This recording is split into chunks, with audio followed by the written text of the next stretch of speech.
got the news from his sister Suzanne, he was in the midst of a drinking binge. Still, he raced to the hospital. I rode on a moped with a bottle of Old Granddad in my pocket, drinking straight whiskey, running red lights. I showed up drunk. My sister Suzanne, she looked at me and she said, "You're going to end up just like him." And I'll be damned if she wasn't right. John Mustaine died on June 23, 1978, but his death did nothing to slow his son's growing addictions. I'd already tried psychedelics, LSD, and mushrooms and stuff like that. And everything was legal to me because I answered to my own set of angels. When I realized I was a drug addict and an alcoholic, I didn't think, oh my God, I'm like Otis from Andy and Mayberry, you know? I thought, oh my God, I'm Keith Richards. I'm James Dean. I'm cool. Within a year, Dave was freebasing cocaine and getting bored with Panic.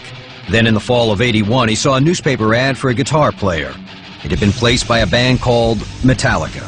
There was an ad in there for lead guitarist wanted, and they had said they were looking for someone influenced by Iron Maiden and Motorhead.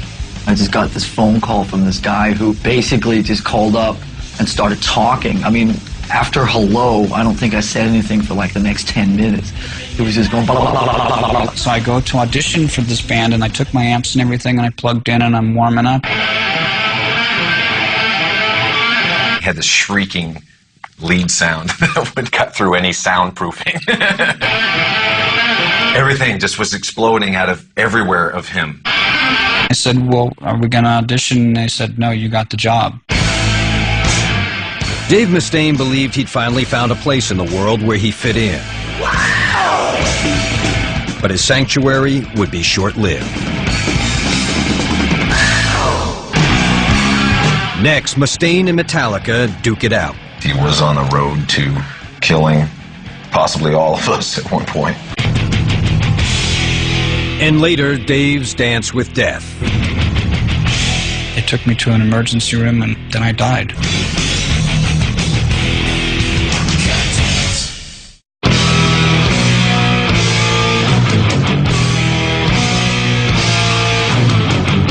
In the fall of '81, future Megadeth frontman Dave Mustaine finally found an artful outlet for his aggression with Metallica. The band was at the cutting edge of a musical revolution called thrash, a fusion of punk rock and hardcore heavy metal. It was angst and testosterone driven about anarchy and things like that. Four of us were the detonation, the beginning of something that was going to really affect music forever. With songs like Jump in the Fire, Metallica cranked up the oral anger of seminal metal bands like Motorhead, clashing head-on with the glam groups dominating the LA music scene. So tell me what you think about glam rock. To me, glam rock stands, glam means gay LA music.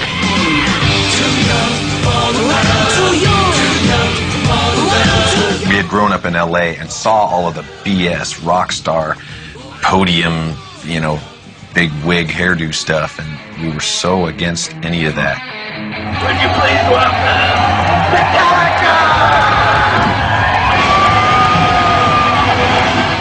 Metallica? Metallica spent a year perfecting their sonic jabs in clubs and studios, proving that their bad boy image was no act.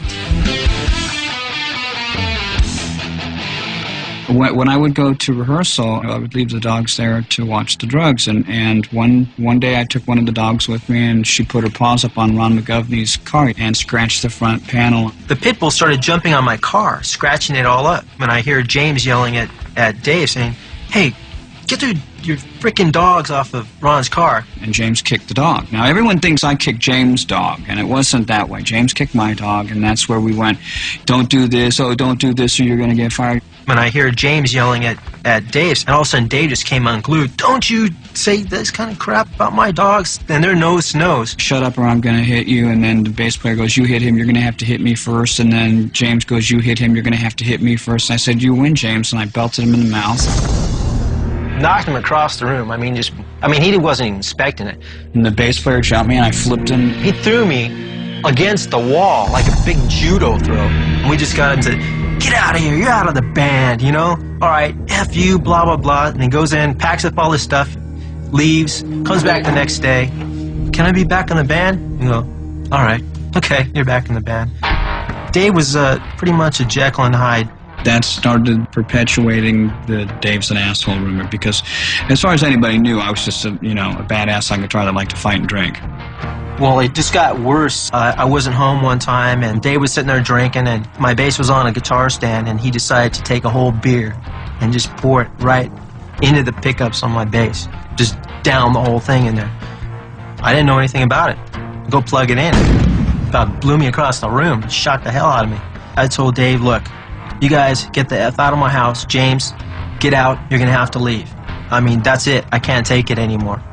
Within weeks, McGovney was out of the band. He just was not dangerous. You know, if you're going to be in Metallica, you're four badasses, not, three men and a baby, They came in the U-Haul, loaded up their stuff, and they were off to San Francisco. Metallica moved their angry act to San Francisco and hired bass player Cliff Burton. The city by the bay soon became heavy metal headquarters. There were gods in San Francisco. We're selling 3,000-4,000 tickets to shows. They were legends before they ever released a record. We felt a lot more comfortable up there, and the whole flashy side of LA just wasn't so prominent up there, On stage, Dangerous Dave was part of Metallica's instant attraction. Dave was outspoken, did a lot of talking into the microphone, which I thought was very unusual for a guy who was not singing at all. He was playing the role of bad boy.